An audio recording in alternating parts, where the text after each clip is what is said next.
আজকে জানি কি হরি 4-5টা মামলার আসামি পুলিশ কমিন্দা এসে যে ধরবে নে শুনছি যে এলাকায় ঢুকছে।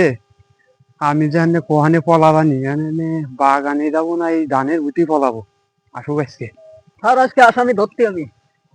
আসামি তো ধরতে হবে। আসামিটা ধরা জানি তোমাদের কতদিন ধরে আমি কাজটা দিছি। ওই শালা ডাকাত মার্ডার কেসের আসামি, নারী নির্যাতন কেসের, শিশু ধর্ষণ কেসের আসামি, এটা তো শুনছি যে খুব সিরিয়াস। অ্যাটেম্প টু মার্ডার কেসের আসামি।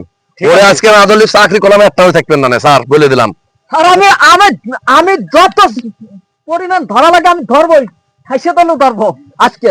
ঠিক আছে চলো। হ্যাঁ ওই যে ওই যে ওই যে ওই যে শালা ওই যে ওই যে ওই যে ওই যে ওই স্যার ওই যে ওই যে ওই যে ধর ধর।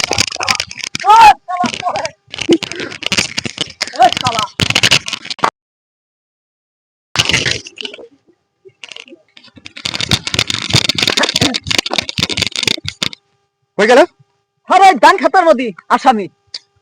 ধান খেতে মধ্যে গেছে। জি এই সব ধান কেটে ফেলাম একবারে। স্যার সব ধান তো এই সব ধান কাটা যায়। সব কৃষকের ধান, এই ধান এখন এ কাটলে তো- হাজার হাজার হেক্টর জমি ধান কাটবো মারার জন্য প্রত্যেকটি কৃষকের কাছে 20,000 টাকা করে নেওয়া। কে 20,000 টাকা নেবো তো আমাকে মারবে না ধরে। এ তো 20,000 টাকা দাঁড়িয়ে না স্যার, এইটা তো কোথায় লোক যে ধান কাটে। যদি কেউ আইনি কাজে বাধা দেয় সবাইকে গ্রেফতার করবে একবারে। অসম্ভব হবে না এ সমস্ত কাজ। এ কাছে নিয়ে তো আগে কাছে ফাটা ফাটা দেবো। কাছে কাছে নিয়ে